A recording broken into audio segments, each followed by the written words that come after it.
All right, so we're going to switch gears to Excel and talk about how we can leverage Excel to interact with adaptive insights. So adaptive is a unified solution that adapts to individual preferences. We realize we can increase or improve productivity and adoption by providing end users the option to work in their preferred environments. Users now can work in the cloud, in Excel, or both. As an added benefit, tabs created in Excel interface for planning, or EIP as we call it, can be worked with offline, and changes submitted to adaptive once connected to the network. The Excel interface for planning is provided as an Excel add-in and is presented here as a ribbon. So in this example, I have a workbook that I've created that includes 3 tabs, each displaying information from a different sheet from adaptive. In this case, personnel planning, capital planning, and expense planning.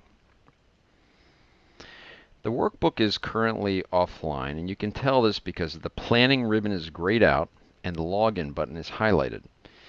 In this state, changes can still be made, and those changes are reflected in blue much the same way as changes are reflected in the cloud. So I can come in and make a change or changes, say maybe to the title of a particular employee, maybe to a plan or a benefits plan that they've selected, maybe make a change to their forecasted salary. Now, if I'm happy with my changes, I can log in and submit them to Adaptive, and my plan will be updated accordingly. Let's go ahead and do that. I'm going to go ahead and click the Login button, and a login screen is presented. It's important to note that the Excel interface leverages the exact same user security and access as the cloud, and that all the data that's presented here is linked directly to that data set that's in the cloud as well. So on the left-hand side of the screen, I see what we call the planning pane, which allows me to change the data set that I'm working with. So in this example, I'm working with the personnel planning sheet, the working budget version, and the Sales North level. Additionally, now I can see that the refresh and submit buttons have been enabled. If I want to discard my changes, I can click refresh. If I want to submit them, I click submit, which we'll go ahead and do.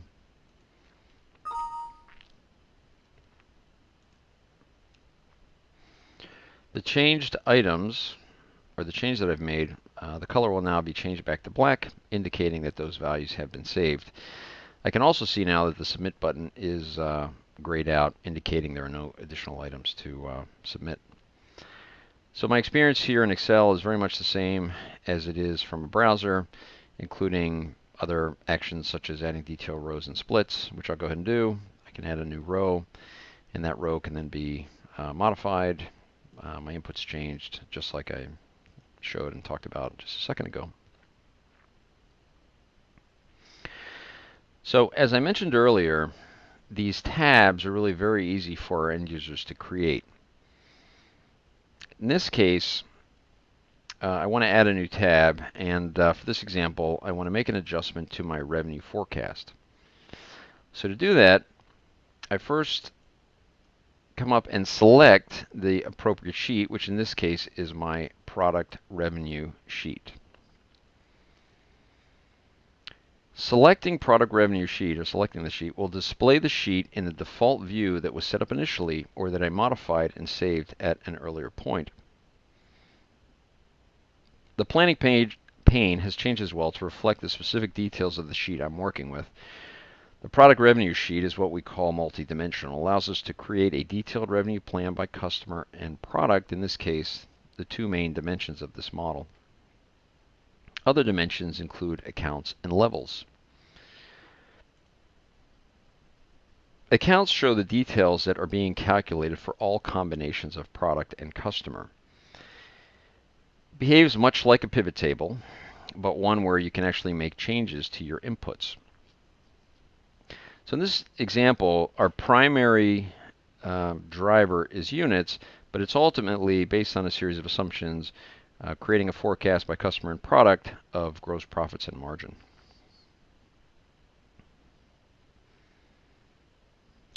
In this case, also, we're looking at total company. For customer 1, but if I expand customer 1, I can see that there's multiple customers and there's a consolidation of all in there as well. There's also two additional elements here that are called attributes. And attributes can be associated with any other dimensions. In this case, they're associated with the product dimension and provides a way to filter what we're viewing on the screen based on a particular size or color. Now, attributes can be anything that you like. There's no limit to it and can be associated with any dimension that you have within the application. You can use those for filtering or doing some analysis and things like that, and I'll show you an example here in just a second. So we're able to change what we're looking at in this tab to better meet our planning requirements. One of the main ways we do that is through use of display options. Display options helps to manage the time periods to be included on the sheet. In this case, we just want to see 2016 year total, so we can click off months and quarters.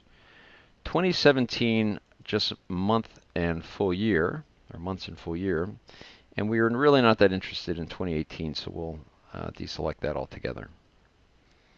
We also have an ability to suppress zeros and blank rows, which in some cases, and typically cases with products and customers, it's usually pretty helpful to do that. So we'll go ahead and enable it here. We'll hit OK.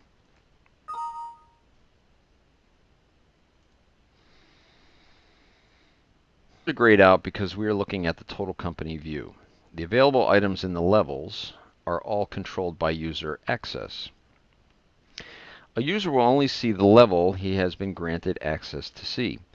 The capability to search is quite common and adaptive and available here to quickly get to the desired level, in this case sales north. You can start by just typing in north. If I spell it correctly, hit enter. I can tab to the item I selected, hit enter again, and my view will change to that selected level.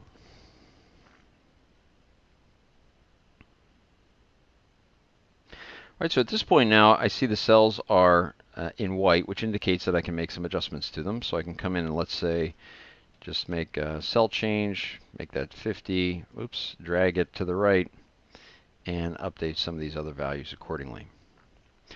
So just like before, the values change to blue, indicating it's different from what's saved in the adaptive application. If I'm happy with that and I want to submit those, I can click submit and they'll be submitted to the cloud.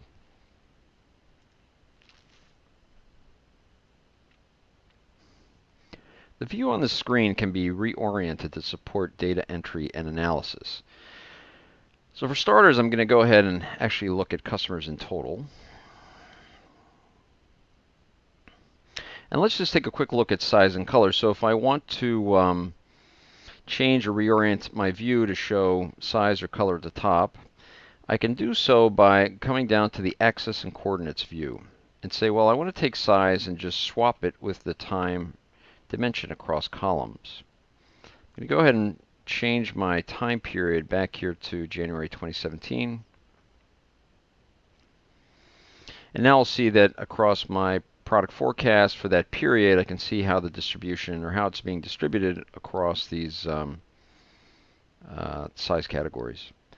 I can swap colors to size if I like. I can really swap anything I like in there. Now I'm looking at how the colors are being spread out across products, and if I want to see a matrix of customer and product, I can do that as well, and I'll now see products across all my customers. I have a button here that allows me to quickly swap my rows and column axes. Click that. Now I'm looking at all my customers across products. I can slice time dimension back up there. And then there's an added capability to actually nest these various elements as well. So I want to see my customer broken down by the product forecast. I can do that as well. And this provides a nice expanded view here to see all of my customers and all the products forecasted across the whole organization. If I want to swap those, I can do that as well. So just wrapping this up, the Excel interface here provides a very easy and intuitive way for end users to interact through Excel to work with and modify their plans within Adaptive Insights. And it's something that can be very quickly and easily modified by your end users. All right, hope this has been helpful.